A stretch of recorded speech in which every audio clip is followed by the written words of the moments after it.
Tres mensajes del Evangelio de hoy, tomado del Evangelio de San Marcos, capítulo 10, versículos del 17 al 27. En aquel tiempo, cuando salía Jesús al camino, se le acercó uno corriendo, se arrodilló y le preguntó: «Maestro bueno, ¿qué haré para heredar la vida eterna?» Jesús le contestó: «¿Por qué me llamas bueno? No hay nadie bueno más que Dios. Ya sabes los mandamientos: no matarás, no cometerás adulterio, no robarás, no darás falso testimonio, no estafarás, honra a tu padre y a tu madre». Él replicó: «Maestro, todo eso lo he cumplido desde pequeño». Jesús se le quedó mirando con cariño y le dijo: «Una cosa te hace falta. Anda, vende lo que tienes, dale el dinero a los pobres, así tendrás un tesoro en el cielo y luego sígueme». A estas palabras, él frunció el ceño y se marchó pesaroso porque era muy rico. Jesús, mirando alrededor, dijo a sus discípulos: «Qué difícil les va a ser a los ricos entrar en el reino de Dios». Los discípulos se extrañaron de estas palabras. Jesús añadió: «Hijos, qué difícil les es entrar en el reino de Dios a los que ponen su confianza en el dinero. Más fácil le es a un camello pasar por el ojo de una aguja que a un rico entrar en el reino de Dios». Ellos se espantaron y comentaban: «Entonces, ¿quién puede salvarse?». Jesús se les quedó mirando y les dijo: «Es imposible para los hombres, no para Dios. Dios lo puede todo». Palabra del Señor. Gloria a ti, Señor Jesús. Querida familia, tenemos el famoso pasaje del joven rico. ¿Cuántas enseñanzas tiene este pasaje, especialmente para nosotros hoy, que estamos en un mundo que idolatra el dinero? Vamos a reflexionar tres mensajes. Primero, la pregunta más importante. Segundo, ¿cumples los mandamientos? Tercero, el peligro del apego al dinero. Vamos con el primer punto, la pregunta más importante. Se acerca este joven rico a Jesús y le pregunta: «Maestro, ¿qué haré para heredar la vida eterna?». Queridos amigos, este joven hizo la pregunta más importante que persona alguna se puede hacer. ¿Qué debo hacer para heredar la vida eterna? ¿Qué debo hacer para salvarme?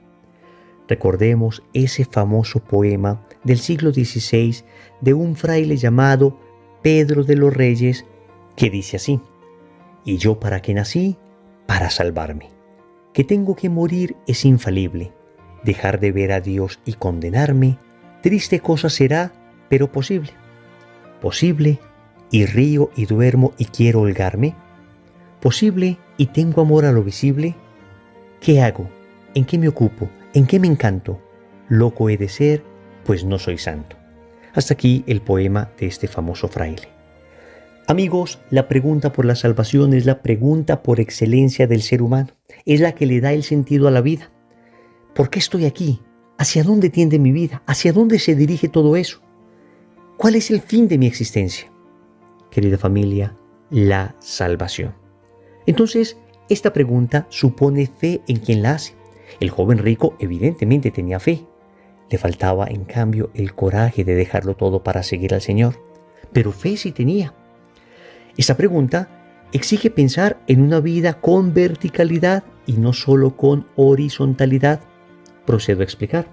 Una vida exclusivamente horizontal es una vida en la que se piensa solo terrenamente. Es una vida que solo se gasta para las cosas pasajeras, para las cosas terrenas, para las cosas de aquí abajo de esta tierra, y en el peor de los casos, para cosas verdaderamente pecaminosas.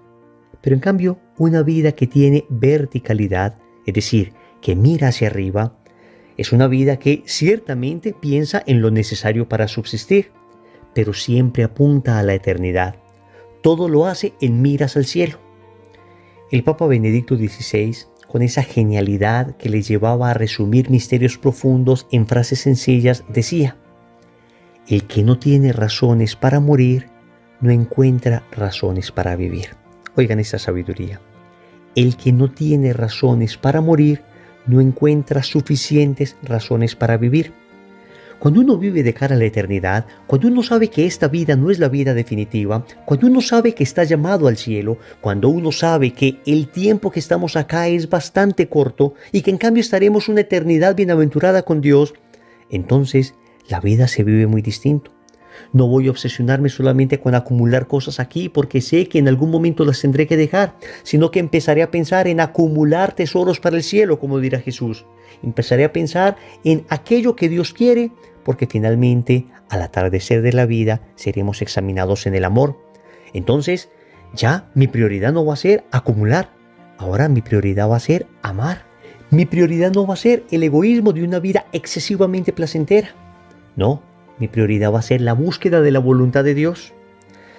Esto es lo que en teología se ha llamado la conciencia de ser homo viator.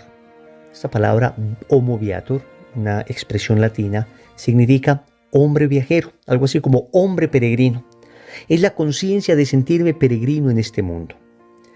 Se ha acusado al cristianismo de pensar tanto en la vida eterna, en la vida del más allá, que se olvida de la vida del más acá, de las realidades terrenas, de las realidades temporales, de la justicia social.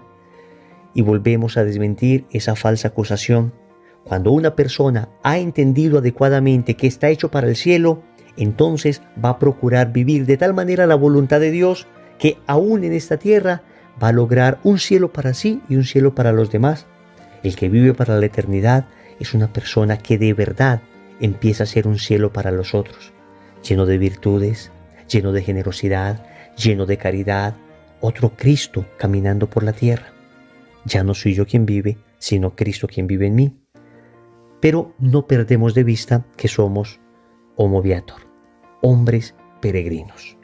Segundo, ¿cumples los mandamientos? Jesús le responde a este joven: ya sabes los mandamientos: no matarás, no cometerás adulterio, no robarás, no darás falso testimonio, no estafarás, honra a tu padre y a tu madre. Volvemos al tema de los mandamientos. En una cultura como la nuestra, que solamente sabe hablar de derechos y desconocen que a cada derecho le corresponde un deber, es importante volver a hablar de los mandamientos. Querida familia, Dios nos ha dado unos mandamientos que son deberes que debemos asumir con valentía y con mucha fidelidad. Los mandamientos no son cargas pesadas que Dios nos ha dado. Yo creo que esto es el mayor éxito del mundo: desfigurar la imagen de los mandamientos, haciéndonos pensar que son cargas, que son fardos pesadísimos de los que nos deberíamos liberar. Amigos, los mandamientos, bien entendidos, protegen nuestra dignidad. El Señor dice que son necesarios para salvarnos. El Señor dice que los debemos cumplir. Pero es que tiene mucho sentido, porque los mandamientos protegen nuestra integridad y protegen la integridad de los demás. El Señor le dice al joven estos mandamientos: no cometerás adulterio, no matarás, no robarás, no darás falso testimonio, no estafarás, honrarás a tu padre y a tu madre. Si nos damos cuenta, son normas que ayudan a vivir la caridad. Es que cuando uno ama, entonces no mata. Cuando uno ama, no comete adulterio, no roba, no da falso testimonio, no estafa. Cuando uno ama, pone al papá y a la mamá en el puesto que les corresponde. Es decir, los mandamientos nos ayudan a amar a las personas. Pero el Señor aquí no le menciona al joven rico el primero de los mandamientos, que es amar a Dios sobre todas las cosas. Y no lo hace a propósito, porque cuando el joven le responde al Señor: todo esto lo cumplo, el Señor entonces va a ir a la raíz y le dice que falta algo: dejarlo todo para seguirle. Él mismo es Dios. Jesús de Nazaret es Dios encarnado, y le va a decir al joven: muy bien, cumple los mandamientos que tienen que ver con el amor a tu prójimo, pero te falta el más importante, el que tiene que ver con el amor a mí, con el amor a Dios.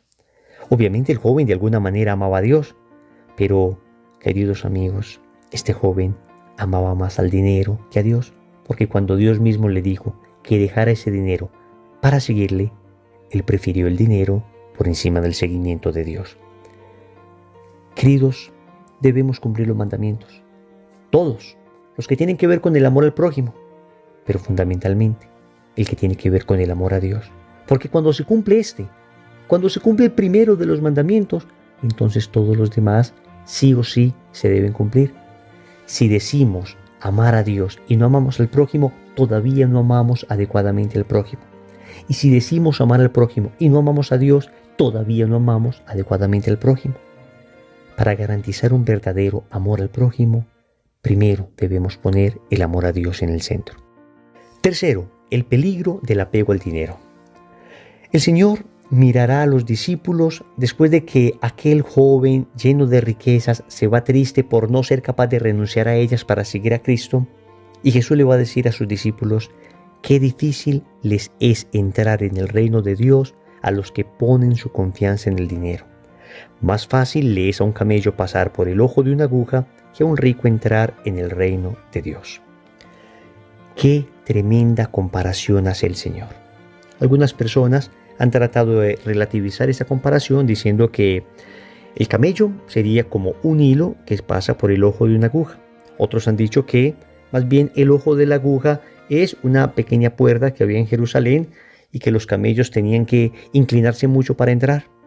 Pero amigos, leyendo a los mejores exégetas, a los mejores estudiosos de la Biblia, coinciden en decir que el ejemplo de Jesús es hiperbólico, es decir, que Jesús está expresando con un ejemplo radical que una persona apegada a sus bienes definitivamente no puede entrar en el reino. Que más fácil sería que un camello con su tamaño real pasara por el ojo de una aguja con su tamaño real, que ese rico apegado al dinero entrara al reino de los cielos. El Señor lo dice: el que pone su confianza en el dinero. Tener dinero no es malo. El Señor le dijo a Adán y Eva que tenían unos bienes frente a sí que debían cultivar, que debían cuidar. El mismo Jesús tenía amigos ricos. Pensemos por ejemplo en Lázaro. En la historia también hemos tenido reyes con mucho dinero que han sido canonizados. Entonces aquí el problema no es en sí mismo el dinero. Aquí el problema es el apego al dinero. Ciertamente, mientras más se tiene, más fácil es apegarnos al dinero. Por eso siempre el Señor nos advierte de los bienes terrenales. Siempre el Señor advierte que el dinero comporta un riesgo. Aun cuando se utiliza bien, comporta un riesgo, porque fácilmente nos apegamos a ese dinero, fácilmente se tuerce nuestro corazón. Es más, a la única realidad creada que Jesús en la Escritura da categoría de Señor entre comillas, es al dinero. Cuando dice: nadie puede servir a dos señores. Nadie puede servir a Dios y al dinero. Hablando de la capacidad que el dinero tiene de ejercer señorío sobre nosotros. Es que si nos ponemos a pensar, cuántos crímenes, cuántas familias destruidas, cuántos vicios, cuántos problemas, cuántas guerras genera el dinero en el mundo. Repito, no es en sí mismo malo el dinero, pero comporta un grave riesgo. Y la única manera de tener dinero y de ser capaz de no ser consumido por él es estar muy unidos a Dios. Es estar tan unidos a Dios que el Señor sea para nosotros el primero. Aquí recuerdo rápidamente la historia de un rey rico, con mucho dinero, pero a la vez muy santo. Uno de sus súbditos le dijo: quisiera saber qué clave tiene usted para tener tanto dinero y a pesar de eso ser una persona tan espiritual y tan caritativa. El rey le dijo: te voy a decir mi secreto, pero antes debes tomar esta vela encendida y dar un paseo por todo mi palacio. Cuando llegues debes tener la vela encendida o si no te decapito, pierdes tu cabeza.